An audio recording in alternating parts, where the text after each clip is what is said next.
us to awaken him, how will he find us when he comes? Awake and ready! And when he asks us to dedicate ourselves ever more perfectly to him, how will he find us? Awake and ready! Divine Mother, Divine Mother, Heavenly Father, Heavenly Father, friend, beloved God, Friend, beloved God, great masters of self-realization, great masters of self-realization, Jesus Christ, Jesus Christ, Babaji Krishna, Babaji Krishna, Hiri Mahashaya, Hare Krishna, Swami Shri Yukteswar, Swami Shri Yukteswar, beloved Master, beloved Master, Paramahansa Yogananda, Paramahansa Yogananda, saints of all religions, saints of all religions, we humbly bow before thee. we humbly bow before thee. Give us the strength and courage, Give us the strength and courage, determination and devotion determination and devotion, to resurrect to resurrect the Christ within us. the Christ within us. And as we receive your blessing, And as we receive your blessings, make us your channel, make us your channels, that we may share. that we may share. Om. Peace.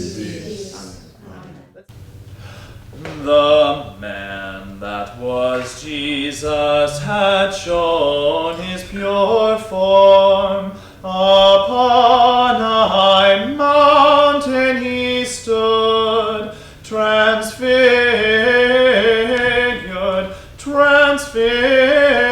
transfigured, transfigured, transfigured in light, that his chosen might see that he was the Christ.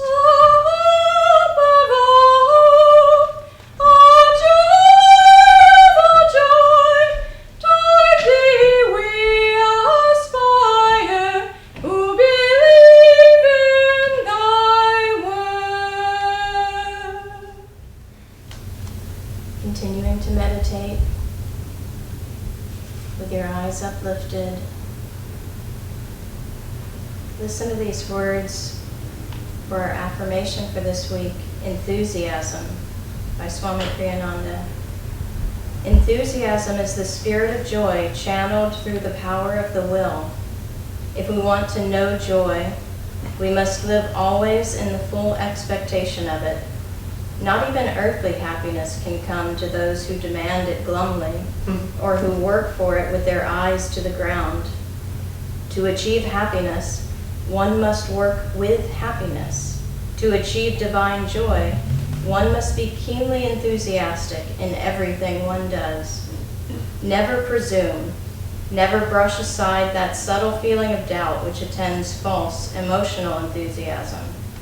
Try always to let God's joy express itself through you. Thus, your enthusiasm will grow eventually to become His joy. Now let's affirm together in a strong voice. In everything I do, In everything I do, my enthusiasm soars to embrace infinity. my enthusiasm soars to embrace infinity. In everything I do, In everything I do, my enthusiasm soars to embrace infinity. my enthusiasm soars to embrace infinity. And now taking it a little more inside. In everything I do, In everything I do, my enthusiasm soars to embrace infinity. my enthusiasm soars to embrace infinity. In everything I do, In everything I do, my enthusiasm soars to embrace infinity. my enthusiasm soars to embrace infinity. And now in a whisper, but with even deeper focus at the point between the eyebrows. In everything I do, my enthusiasm soars to embrace infinity.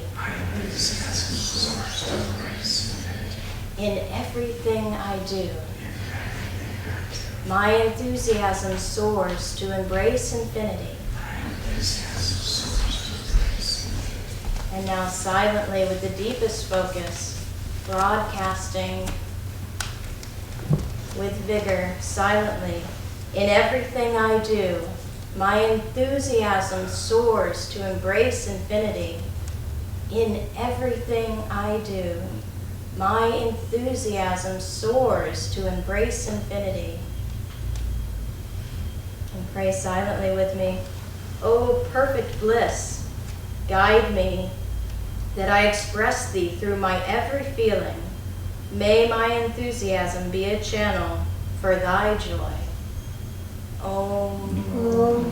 Peace. Amen.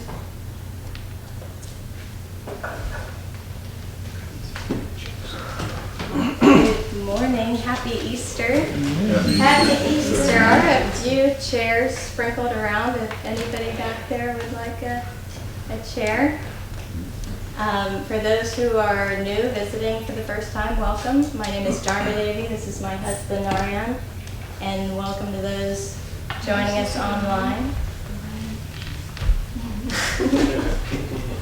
Welcome. This is week 15, Resurrection for Every Soul from Rays of the One Light. Truth is one and eternal.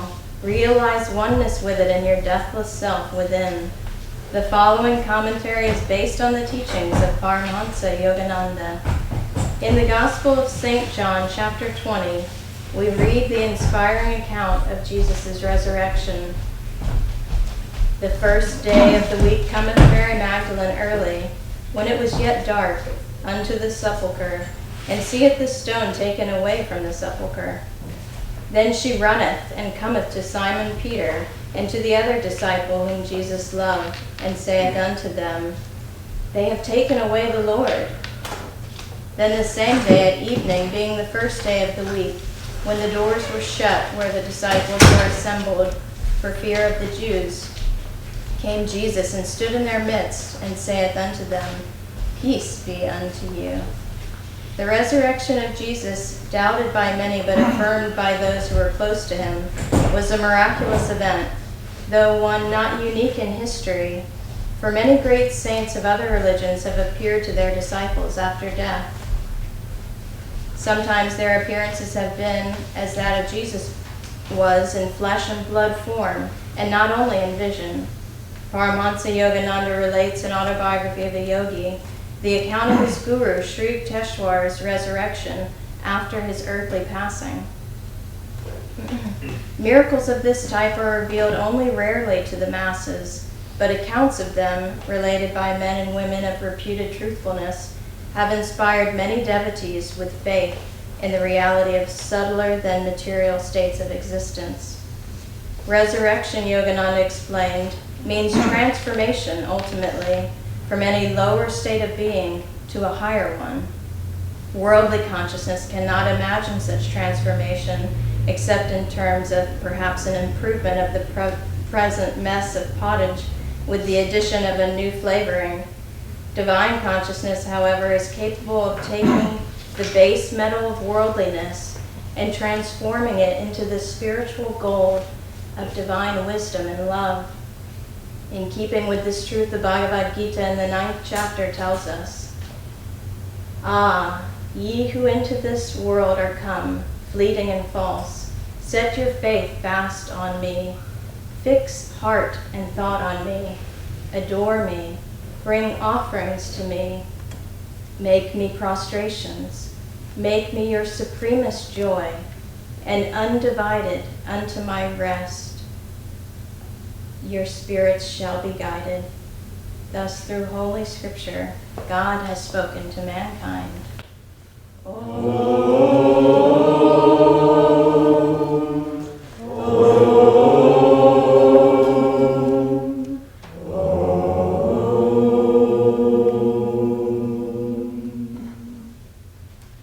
Happy Easter. Reading is going to be, Come to me, O Christ, as the divine shepherd of souls. O Christ, thou rarest flower of hearts, thou didst sail the storm-tossed lake of prejudiced minds. Its evil-scented, gloomy thought waves lashed thy lily-tender soul. They crucified thee with their evil. Yet didst thou shed upon them the aroma of goodness and forgiveness, and help them to be purified by remorse, to make them attractively sweet-scented with thine all-loving soul flower. O thou great lover of all error-torn brothers, an unseen monument of the mightiest miracle of love was established in every heart when the magic of thy voice uttered, Forgive them, for they know not what they do. Thou hast healed the cataract of hatred. We have now grown to see thy truth. Love thine enemies as thyself, for they are thy brothers, those sick and sleeping. Thou hast taught us not to increase their fevered brows of hatred with the bludgeons of revenge. Thine undying sympathy has inspired us to heal our brothers, suffering in their delirium of anger with the soothing salve of divine forgiveness. Thy crucifixion reminds us of the daily crucifixion of our own fortitude by trials, of our wisdom by ignorance, of our self-control by scathing touch of temptation, and of our love by misunderstanding. Thy test on the cross proved the victory of divine wisdom over ignorance, of thy divine soul over flesh, of thy happiness over pain, and of thy love over hatred. So we are heartened to bear our own crosses bravely and with faith.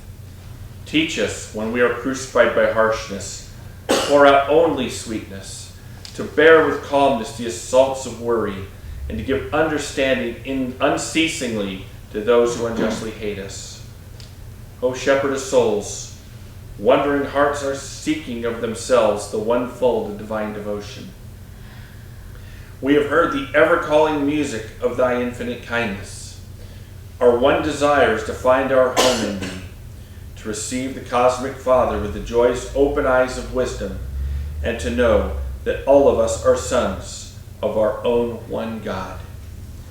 Teach us to conquer the Satan of dividing selfishness, which prevents the gathering of all our brother souls into the one-fold Spirit.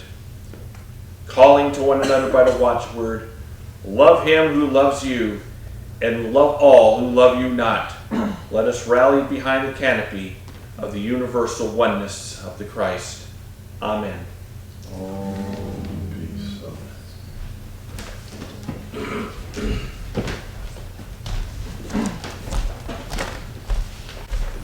I want to welcome everyone as well. Happy Easter to you all. I don't know if you have had a chance to see the altar and all its splendor, but so many people just out of the sweetness of their own hearts brought flowers, and it's just beautiful. There's a resurrection story that perhaps you've heard of Yogananda's life. It's actually one when he was around Anya's age. He was around 14, or he was an adolescent, and he was quite a different young man than most.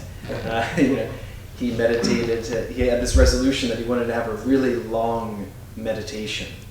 And then he said, a year went by, and he said, I still haven't had that long meditation. And he said, why not this morning? Why not today?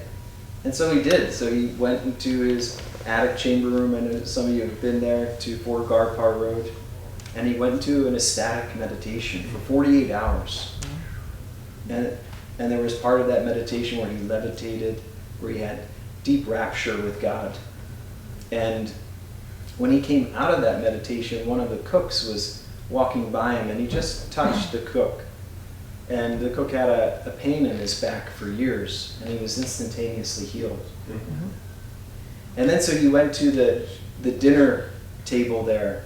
You know, it's not like here in the West where we all sit in chairs. They were sitting in the Oriental style on the floor. His mother, father, those of you know, autobiography of a yogi, his older brother, Ananda, Ananta's wife, Bodhi, and especially Ananta and Bodhi, they really thought that he was a religious fanatic, right? This young Yogananda, that he really needed to temper his enthusiasm for God.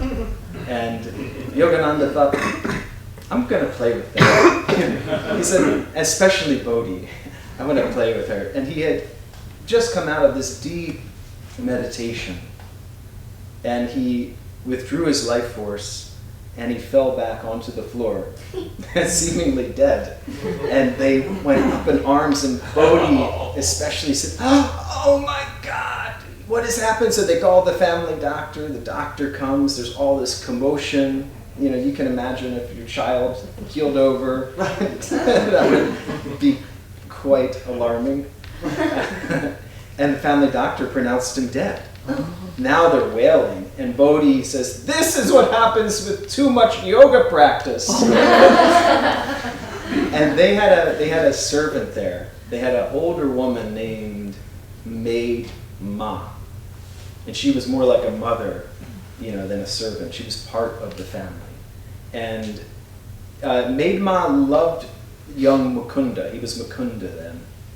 But they fought. She would yell at him, you bring your friends over too much and this and that. And she, they just had a banter that way. And so Maid Ma was crying out and saying, although he was mischievous, Lord, he was a good boy. And, oh Bhagavan, oh Lord, who will I fight now? I will have no one to fight anymore. And Mukunda could no longer contain his mirth. And then he awoke and said, oh, yes, you will. And she said, I knew you were faking it. She threw a broom at him. So this was Yogananda's first actual resurrection. This reading, of course, this day, someone said, have a great holiday weekend. And I was Friday, I was like, what holiday? And I said, oh, of course, it's Easter. I knew it was Easter, but I don't think of the word, the word just escaped me. Of course, it is a holy day. But in a deeper sense, it's the most holy day for us. Because as Swamiji titled this reading, I don't know if you heard Dharmadevi, he titled it Resurrection for Every Soul. It's not about the story of Christ, of course, and the stories we hear about Sri Yukteswar and Giri Mahashai and Babaji and all these incredible stories of resurrection. It's not about their resurrection. The real deeper meaning is, of course, the resurrection of our own soul. And how can we do that? One thing that Yogananda recommended, and I'd like to offer it as a practical piece of practice, is his poem Samadhi. Those of you who don't know, Samadhi is that state of perfect oneness with God. And he used to say, memorize my poem, Samadhi. Say it every day.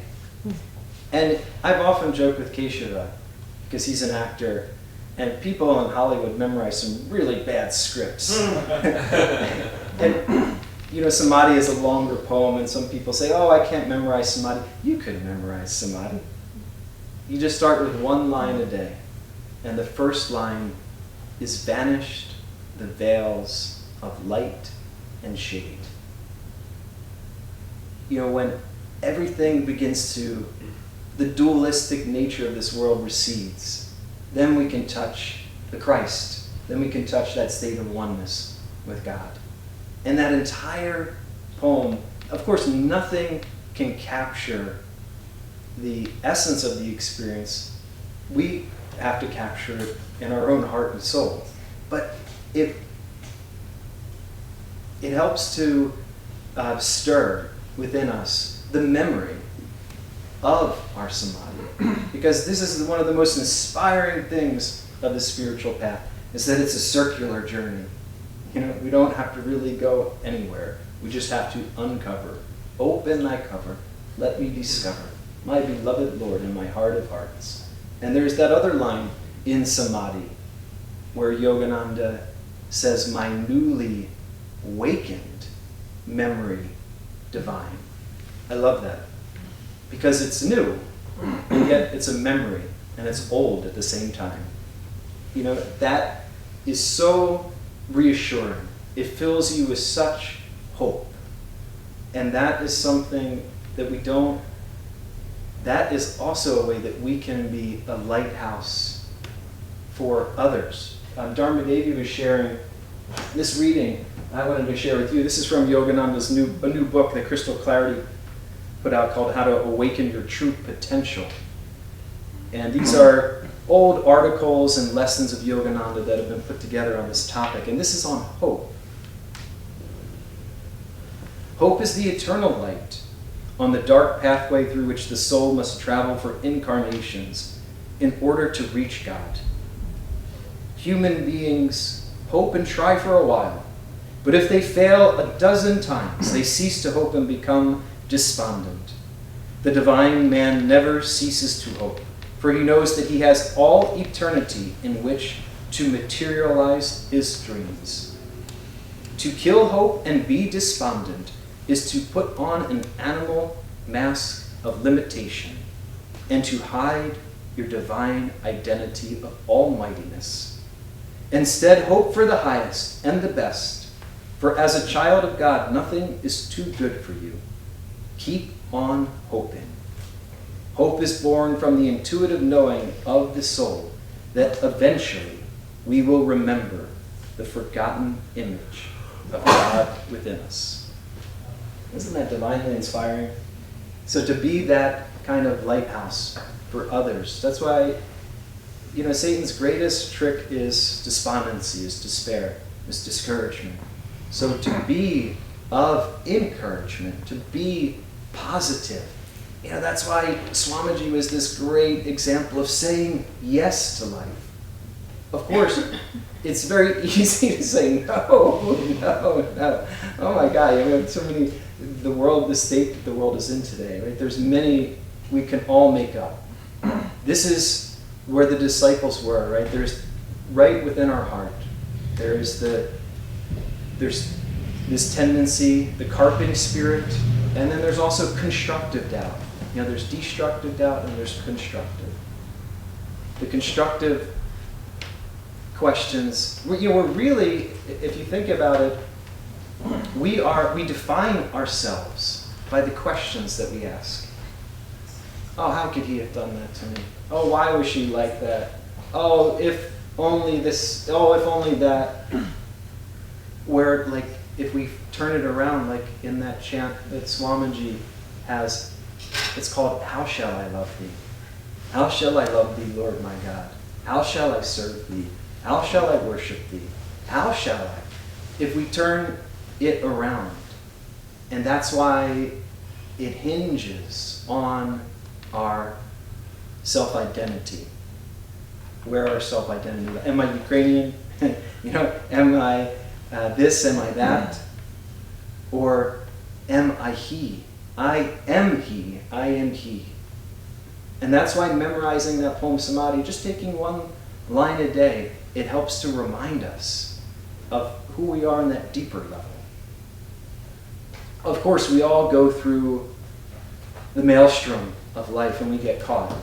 There is a story from Swami's autobiography called The New Path. I think a lot of you have read that, perhaps some haven't. It's a wonderful book. And in there, when Swami was 22, he had just become a monk at Self-Realization Fellowship, and Yogananda had left for a few weeks. And Swami was feeling a little bit, down. His master wasn't around. And then Yogananda came back, and he was upstairs in Mount Washington writing a letter or something of this nature, and they needed a bottle of water. And so Swami appropriated the job to himself and said, I'll take the bottle of water up. So he took the bottle of water up, and Yogananda was he was dictating a letter to one of the nuns there. And Swami put the bottle of water, here in our dispenser in the back, and he sort of made a little bit of a commotion, hoping Yogananda would notice him, and he didn't notice him whatsoever. And then he said, "Oh my God, I'm just a slave around here. He doesn't really, what am I? I'm not a disciple. I'm just a servant." And then he said, "Well, he doesn't really care about me or my welfare." And then he said, "Wow, I've just fallen into this mood." And Yogananda used to say, "I suffer when you have moods, because I see that Satan has a hold of you." That I is not him. Remember, it's the Christ within us that suffers. But then Swamiji had this playful attitude. And he said, "Do we like this mood, boys?" He was talking to his mental citizens. And they said, "No, we don't like it." And he said, "So let's try something." And so he went into his meditation cave. And he said he sat down just for 5 minutes. you can try this. And he put his concentration at the Christ center. And he said that mood was eradicated. It was transformed. And just within those 5 minutes, and then he had a whole different perspective. Isn't the real communion with Master inside? Hasn't he always told us to commune with him with his consciousness? And that mood evaporated. Vanished the veils of light and shade, lifted every vapor of sorrow. So that sorrow vapor lifted. But Swami sat and offered it. That's one of the keys, is offering it up. It's having a sense of play. Yeah, being playful.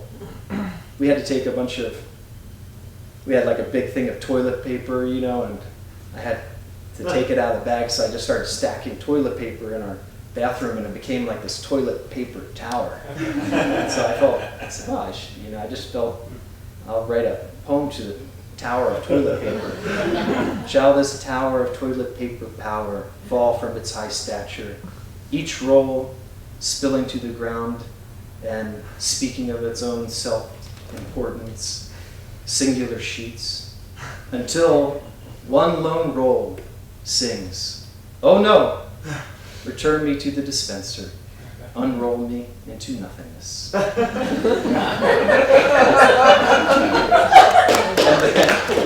So this is another way to transform, is to play. Have an attitude and a sense of play.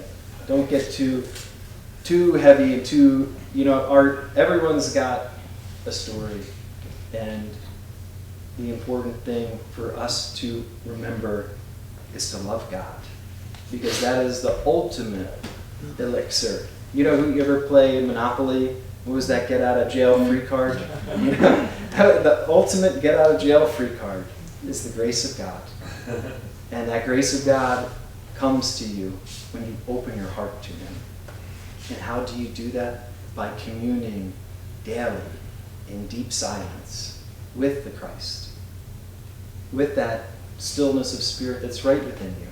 And then we too, just like Yogananda when he wrote that poem Samadhi, will be saying, "Spotless is my mental sky below, ahead, high above. Eternity and I, one united ray, a tiny bubble of laughter. I am become the sea of mirth itself." God bless.